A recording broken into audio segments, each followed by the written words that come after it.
Hi, it's George Kovacs from AIME Airway.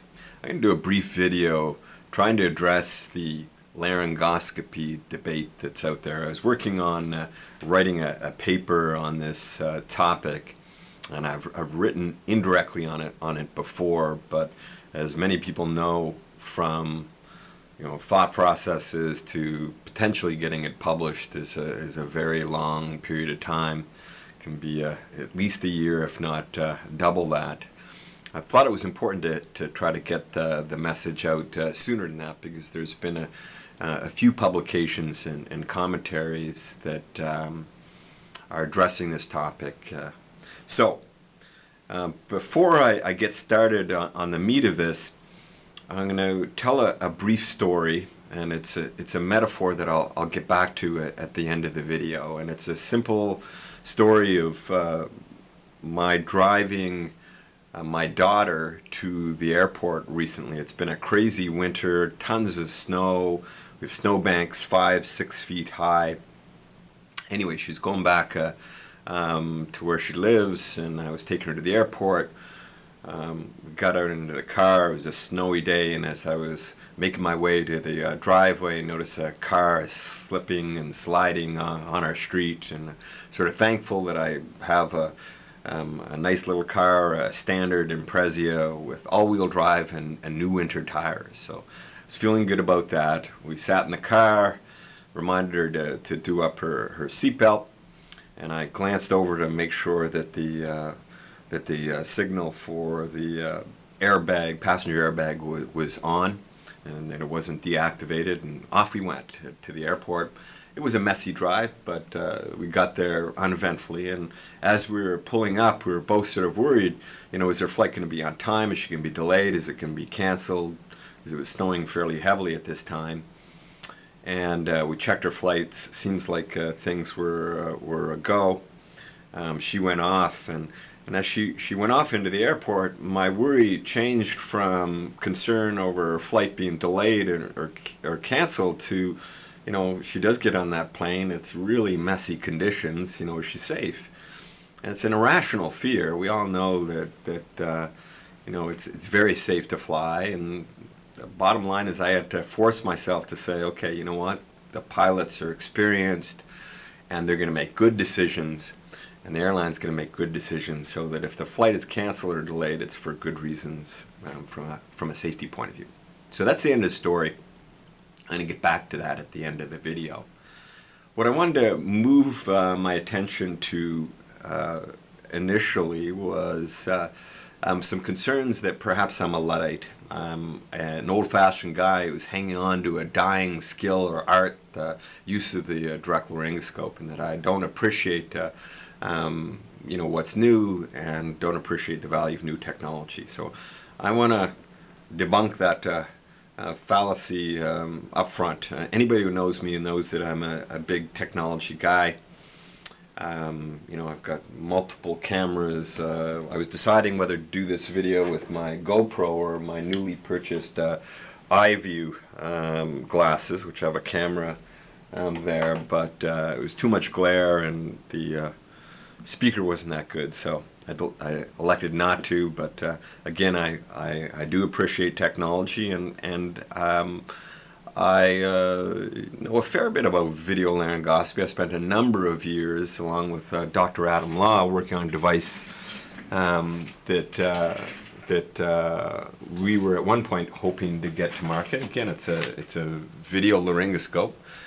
We have several prototypes here, and we held a patent on video laryngoscope, and learned a lot in trying to figure out where cameras should be, how do you manage soft tissues and tube delivery, etc. So I'm a big believer in video laryngoscopy. I think it's got an important role, and I think it's clear that it will give you a better view all the time. It's got a more favorable learning curve, and that compared to direct laryngoscopy in the novice, I don't think there's any question that it's a superior device. But I think we're missing an important point, and that's what I want to address. So in reviewing the literature, here. I tried to represent that on this grease board, and I'm going to try to move away so you don't get the glare here. But what this table is, or this graph is, this is first attempt success rate, 100%, and 0. And then what's in red are direct laryngoscopy first attempt from various studies. This is not all inclusive, but I think it represents recent studies that look at a similar population. So what's red is direct laryngoscopy, what's blue is video laryngoscopy. And to get to these studies in a minute, but I posed the question on Twitter not too long ago. I said, what do we think, what should the standard be for first attempt success with intubation? And I think the literature recently has helped us out with 2 publications of large number of patients. So the Scottish data, 3,700 patients, that's Kerslake, I think I'm pronouncing that correctly. The first attempt success rate for direct laryngoscopy, and all they did was direct laryngoscopy, was 85%. And in fact, for the attending first attempt success rate was 94% for direct laryngoscopy. Brown's publication in Annals, again also 2014, from a great resource, the NEAR registry, over 17,000 intubations, and the first attempt success rate for DL, 84%. So I think we're safe to say that the industry standard goal for first attempt intubation, we need to benchmark against those 2 numbers. So let's choose 84%. Okay. Now, if we look at the data comparing video laryngoscopy to direct laryngoscopy, it's clear. So the blue is video laryngoscopy, red's direct laryngoscopy. In all of these studies, again, small numbers, they're in the hundreds. Sackles was 800 patients, but video laryngoscopy clearly superior to direct laryngoscopy in terms of first attempt success rate. There's no question about it.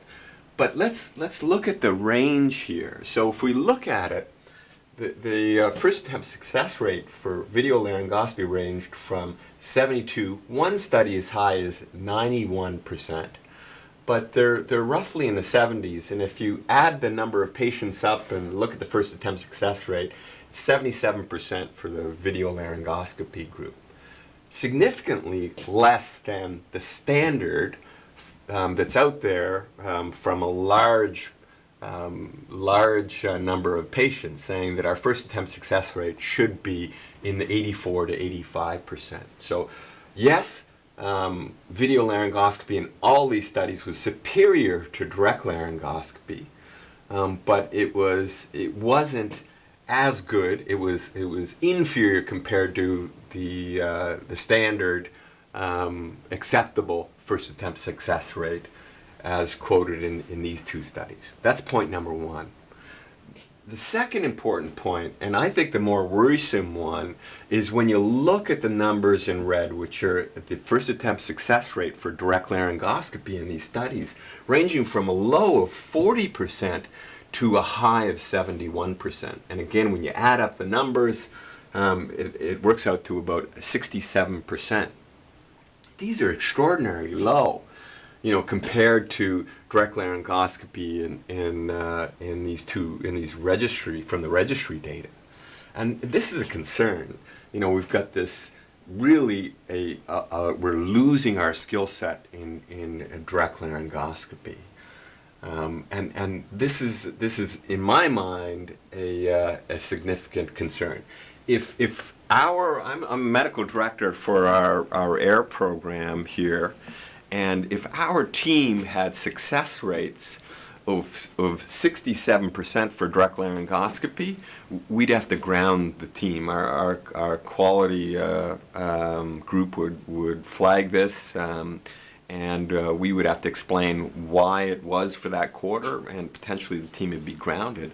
And I'd say that, again, even the video laryngoscopy success rates would be a concern, but definitely those DL success rates would be a big concern. Now people say, you know what, so what? You know what, we've got a good skill video laryngoscopy, we don't need DL, it's harder to learn. And I have a real problem if we're saying that we're not going to do or maintain a skill because it's harder to learn it and maintain it. You know, Ron Walls has said that airway management defines emergency medicine. I couldn't agree with him more. And it's not just that, you know, one component of airway management, all of airway management. We have to be good. Many people talk about, you know, owning the airway. Emergency medicine should own the airway. Well, you know, it's not owning part of the airway, it's all the airway. But let's talk numbers again. So I think we'll agree that that we have to have a plan in airway management. And plan A is what's your primary, you know, approach to airway management, approach to intubation. If that fails, but you're able to oxygenate that patient, you're going to employ your plan B. Well, if our first attempt success rate for direct laryngoscopy is 84%, that means that we have to employ a plan B of 16%. So if we do DL, maybe our plan B is VL and 16%. And if we look at the mean success rate for video laryngoscopy, which is lower than the registry data, at 77%, that means that we have to employ our plan B 23% of the time. And what's the most common plan B that has been successful for doing rescue intubation when video laryngoscopy has failed? Well, it's using, you know, this tractor, you know, the direct laryngoscope. And further really address the issue, it doesn't matter what device you use. If your primary approach, where in our location, it might be that for many of people in our department that we're going to use direct laryngoscopy, best local laryngoscopy with a bougie. And if our plan B, as long as we can oxygenate that patient, is to use a video laryngoscope, a King Vision or Glide scope here. Now, again, everybody agrees that your plan C is your, you know, CO, in other words, can't intubate, can't oxygenate them. You're committing to cut the neck, but you might throw in you'll try throwing in a supraglottic device to see if that's going to rescue, and most of the time it will. Now, that's one approach, right? But there's nothing wrong at all, and I would never say, you know, anything against this, is that your plan A approach being using your video laryngoscope that many people are advocating. There's nothing wrong with that. But don't say that I should throw this away. I should take this off the table, right? Because 23% of the time, you know, this is up to, say, 23% of the time, this is going to fail, and I've got to do something else. So I got to be good at this too. Right? So we're not going to get rid of one because of the other. And this brings me back, you know, to the metaphor that I used. When I was going out to my car, you know, I wanted to have both my snow tires and my all-wheel drive. Just because I have all-wheel drive, it doesn't mean that I shouldn't have snow tires, right? It's redundant safety. It adds value. In the same way, just because there's good evidence to say that airbags are great and likely better than seatbelts, we're not going to give up seatbelts. So it's important to have redundancy. We're not going to give up direct laryngoscopy because we have something that may or may not be better. We have to be good at all of these things. And, you know, there's a problem with embracing, you know, technology, and this relates to my worry about the flight. I've said that the most important airway article of the century has nothing to do with airway management. It was the FAA report that came out in 2013 saying that that one of the greatest risks, potential risks to flight these days, is the increasing dependence on automation for pilots. In other words, they're using, you know, autopilot to a point that they're potentially losing their skills in taking direct control over the airplane, landing and taking off, and that's a concern, and it has to be addressed. So, you know, the embracing technology is great, but there is a risk, and we're already witnessing that. We're seeing a falling skill in direct laryngoscopy, and we can clearly say that video laryngoscopy is definitely superior to bad direct laryngoscopy, but there's no excuse to be bad at direct laryngoscopy. At the end of the day, it's not about choosing the best device for the job. It's about doing the best job with whatever device that we have. And it's not about the device, it's about the hands that hold the device that really make a difference. So it's not about that airplane, it's not about that car, it's about the person, you know, driving that car or flying that airplane. And we need to make sure that we're good and we are worthy of owning the airway. Anyway, that's my rant. Talk to you soon.